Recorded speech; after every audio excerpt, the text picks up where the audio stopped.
Hello, I wanted to take a moment before we begin the message today to express my utmost gratitude and thanks for all the thoughts and prayers for me and my family with the loss of my great-grandmother. Her name was June McLean, and she was 93 years old, and right up to her passing was still the quick-witted and humorous woman that we all loved and remember. It was an honor and a privilege to be able to take some time away and to officiate her funeral on Tuesday up in White Fox, Saskatchewan. So thank you again for all those thoughts and prayers and for your understanding of my time being away for most of this week. And with that said, dear friends, let us begin. So when we tread on the path of spiritual awakening, the words written in the sacred scriptures become the lanterns that guide our way. Today I'd like to take a moment to reflect on two profound passages, Romans 13 and the Gospel of Matthew chapter 18, which speak directly to our hearts and the essence of our shared human experience. To begin, consider this. Owe no one anything except to love one another, for the one who loves another has fulfilled the law. Such a powerful statement. The world is filled with myriad rules, regulations, and laws, and yet at the heart of it all, the scriptures remind us of the pure simplicity of love. It beautifully encapsulates the essence of the entire gospel message, love. So the rules of you shall not commit adultery, you shall not murder, you shall not steal, you shall not covet, you shall, so on and so forth, all can be subsumed under a single overarching principle to follow, which is love your neighbor as yourself. This isn't just a piece of moral advice. It's a revelation of cosmic importance.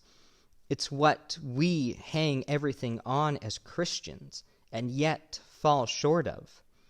So why is this notion of love as fulfilling the law so vital for us to grasp? Think about it for a moment.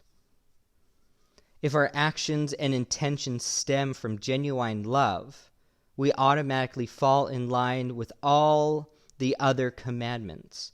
When you act in love, you respect boundaries, you honor life, you value the belongings of others, and you rejoice in the happiness and success of your neighbor, and you do not bring them down, and you do not belittle or discourage them.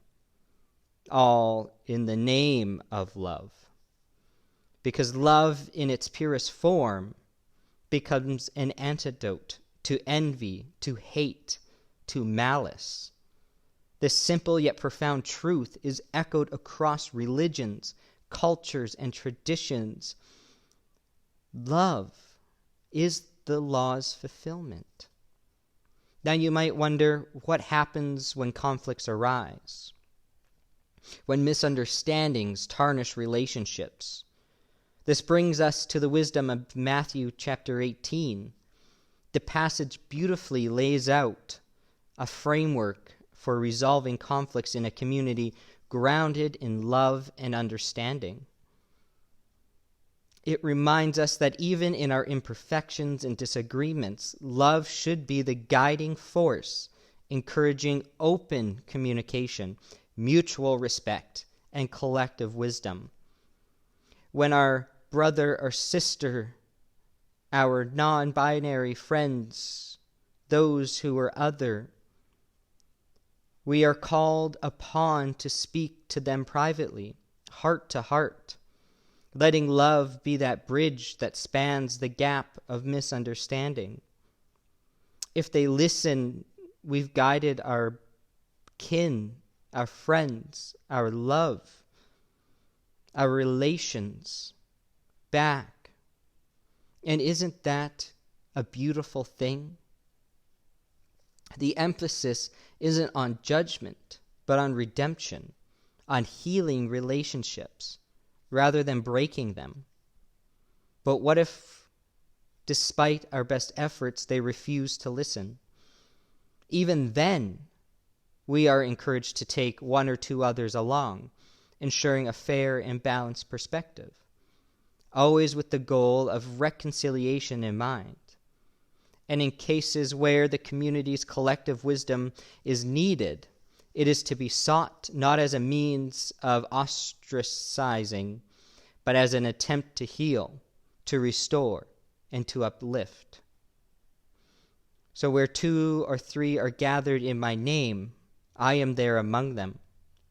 And let's ponder this for a moment. It doesn't refer merely to a physical gathering, but to a union of hearts and souls, when our intentions align with our hearts, and our hearts beat in the rhythm of love and understanding. The divine presence graces us with our collective spirit. This unity, forged in love, becomes our strength.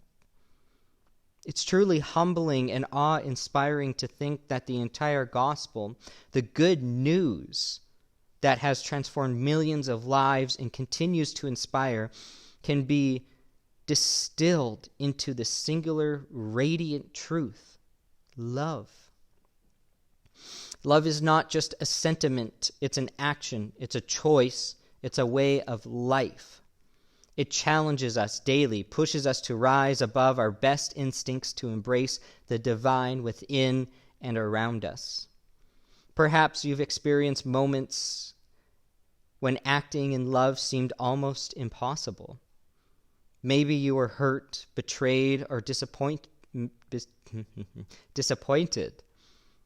Heaven knows I face that all the time. And in such times, the challenge of love becomes even more important. But remember this: every act of love, no matter how small, is a step towards fulfilling the highest law, towards becoming our best selves, towards reflecting the love and desire God has for all of us. And the beauty of these scriptures is not just in their profound wisdom, but in their universality. Regardless of where we come from, our beliefs, our past, or our futures, we're all capable of love. It's the thread that binds us. It's the light that guides us, and the force that transforms us. So in closing, let us commit to nurturing this all-encompassing love.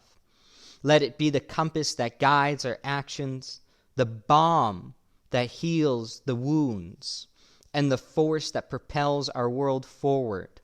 For in loving one another, we honor the divine, and we truly fulfill the law. So from my heart to yours, let's journey together in this incredible voyage of love, understanding, and fulfillment. And thank you for listening. Take care, and I'll see you later.